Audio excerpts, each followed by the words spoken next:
ടടാ! അപ്പോൾ ഇന്നത്തെ വാട്ട ഏറ്റിനായിട്ട് കണ്ടാലോ? രാവിലെ തന്നെ നല്ല ഫ്ലഫി ഇഡലിയും ഇന്നത്തെ ചമ്മന്തിയും ഇന്നലത്തെ സാമ്പാറും ഉണ്ടായിരുന്നു കേട്ടോ. പിന്നെ ഒരു മൊന്തയിൽ കുറച്ച് പാലും. ഇത്ര കേട്ടോ ഞാൻ രാവിലെ കഴിച്ചത്. അതിനുശേഷം നേരെ ഉച്ചയ്ക്ക് നല്ല കോവയ്ക്ക തീയലുണ്ടായിരുന്നു കേട്ടോ. എൻ്റെ ഗോക്കപ്പൻ്റെ ഏറ്റവും ഇഷ്ടപ്പെട്ട കറിയാണ് തീയൽ. പിന്നെ അതേ കുഞ്ഞു മത്തി പീര പറ്റിച്ചതും പിന്നെ എൻ്റെ ഫേവറേറ്റ് പാർട്ട് തൈര്. ഞാൻ നേരത്തെ പറഞ്ഞിട്ടുണ്ടല്ലോ, അടിപൊളി തൈര്. അതിനുശേഷം ഈ പൊന്നിയരി ചോറിലോട്ട് ഒരു ഒടങ്കൊല്ലി മുളകിൻ്റെ പകുതി വെച്ച് ആ തീയലുമായിട്ട് ആദ്യം ടേസ്റ്റ് ചെയ്യണം കേട്ടോ. അതിനുശേഷം നിറയെ തൈര് ഒഴിച്ച് ബാക്കി ഒടങ്കൊല്ലി മുളകിൻ്റെ ഒരു പീസ്, മത്തിയുടെ ഒരു പീര പറ്റിച്ച പീസ്, പിന്നെ ഇതിൻ്റെ ടേസ്റ്റ് കൂട്ടാനായിട്ട് ഒരു കുടംപുളി കഷ്ണം. ഇത്രയും കൂടെ വെച്ച് കുഴച്ച് കഴിച്ചപ്പോൾ ഉണ്ടല്ലോ. പിന്നെ ഞാൻ പറയണ്ടല്ലോ, ബാക്കി തൈരും തട്ടി തീയലും കൂട്ടി മീനും കൂട്ടി കുഴച്ചങ്ങോട്ട് ഈ പ്ലേറ്റ് അങ്ങോട്ട് കാലിയാക്കി കേട്ടോ. അപ്പോൾ ഉച്ചയ്ക്കത്തെ ലഞ്ച് അടിപൊളിയായിരുന്നു. ഞാൻ കഴിക്കുന്നതിൻ്റെ ഇടയ്ക്കൂടെ ഒരു കോവയ്ക്ക കള്ളൻ ഇപ്പോൾ വരും.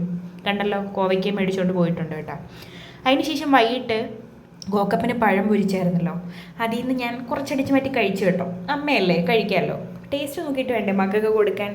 അപ്പോൾ അതിൻ്റെ പേരിൽ ഞാൻ കുറച്ച് കഴിച്ചു കേട്ടോ. പിന്നെ അതിൻ്റെ കൂട്ടത്തിൽ ചായയും കുടിച്ചു. ഇപ്പം ഞാനങ്ങനെ ചായ കുടിക്കാറില്ല, പക്ഷേ ഇന്ന് കുടിച്ചു.